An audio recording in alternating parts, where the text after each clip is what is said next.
Justin Gaethje versus Max Holloway doesn't mean anything. Yo, what's up, guys? It's your boy Flannel Guy MMA. We're coming at you with another video, a UFC 300 video.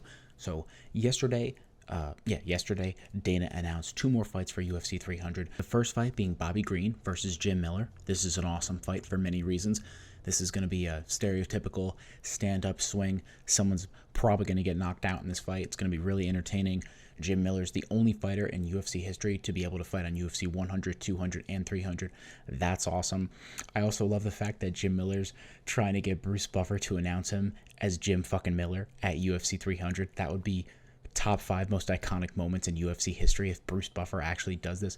Please, Dana, allow this to happen. But the topic of this video is not about the banger fight, the one banger fight that Dana White has put on UFC 300. I'm sorry, 2 banger fights, because Charles versus Arman's going to be a banger fight too. But the main problem that we're going to talk about today is Justin Gaethje versus Max Holloway, because this is a dumb fight. I don't know why fans are so excited to see this fight. Obviously, you have Justin and Max. You have 2 fan favorite fighters. I'm a fan of both of these guys. I've really come around on Justin, the last year-ish, but I'm a fan of both of these guys. I can understand why people like these guys. This isn't an interesting fight. Okay, then the reason it's not interesting because it's not competitive. Justin Gaethje is going to dismantle Max Holloway at 155. It's going to be a slaughter fest. And I know people are going to say, oh, well, Max Holloway's such a good fighter. He's such a good striker. He has a granite chin. He can't get knocked out. He's a granite chin. Well, he's never been hit as hard as Justin Gaethje hits. Yeah, he fought Dustin Poirier back in 2019, but Max was younger back then. That was Max at his prime. That was a different Max Holloway. That was Max Holloway who pointed to the ground and was ready to slug it out, no matter who was on the other side of him. Since Max lost to Volk the 3rd time, Max has, changed his fight style. He's no longer that point to the ground, get in there, nitty and gritty type of fighter. He's a defensive fighter now. He doesn't want to get hit as much anymore. And Max's chin is still there. This isn't me trying to say that Max's chin isn't there anymore. This is just saying that Max isn't the same type of fighter he was back when he fought DP. And that also goes the same for Justin Gaethje, Justin Gaethje's not the same fighter that he was, a couple years ago. Justin Gaethje is also a lot defensive oriented now. If you look at the new Justin Gaethje is more focused on his jab. He's focused on the looping checks, and he's focused on uppercuts. He loops all 3 of those punches together very nicely, very seamlessly. He's looking for openings in fighters. He's not the same, brute Justin Gaethje that he used to be, just marching forward, taking damage. He's not really, he's not that fighter anymore. I would say the change for him started with the Tony Ferguson fight. That was the first time we really saw patient Gaethje. But I think the real turning point for him was the Oliveira loss. Because after the Oliveira loss, he took some time off. Yeah, he took some time off. He came back. He fought Rafael Fiziev. And that was the most impressive we've ever seen him, was fighting Rafael Fiziev. That was by far the most impressive Gaethje that we've seen. That was a close fight.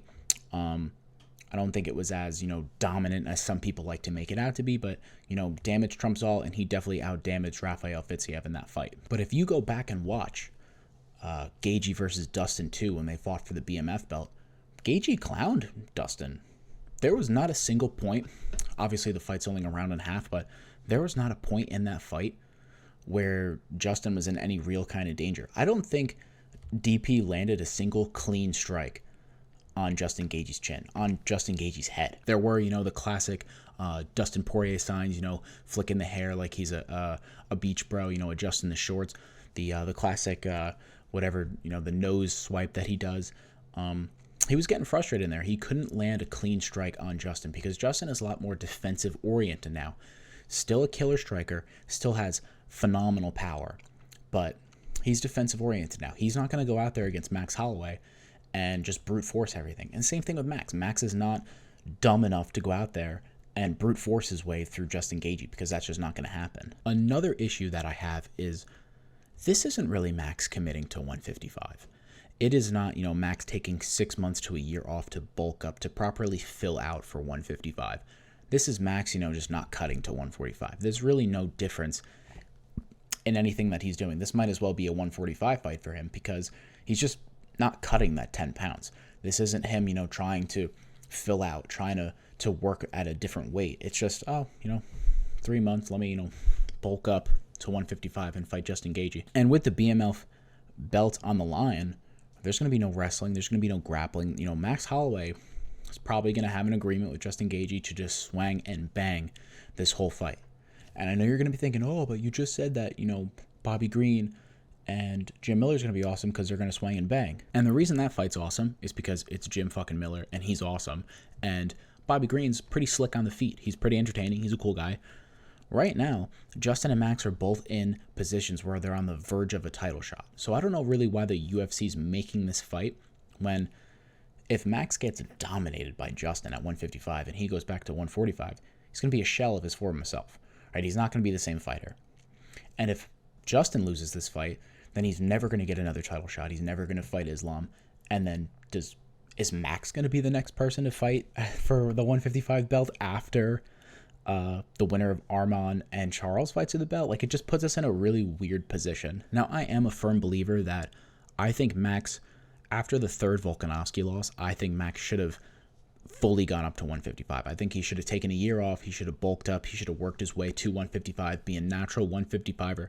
You know, Max can be a proper 155er. He has the frame for it. I think he's like 5'11", but he has the proper frame for it. He's long and lengthy. He could put on some muscle. He could put on some mass and actually be a 155er and not just go up to 155 on a whim in 3 months' notice. Yeah, so overall, I think this is a gimmick fight. I don't think it's, you know, I don't think it's a smart fight. I don't, you know, Dana had this really, you know, giddy smile on his look when he announced this fight. And honestly, pretty underwhelmed with this announcement. I've been underwhelmed with UFC 300 from the get-go. They're obviously stacking 299 to 1, combat Francis versus Joshua, but to 2, prop up Sean O'Malley like he's the star they think he is, but we all know that he's not. So that wraps up this video. Hit that like button, hit that subscribe button. Let me know your thoughts down in the comments below. And thank you so much for watching. Flannel Guy out.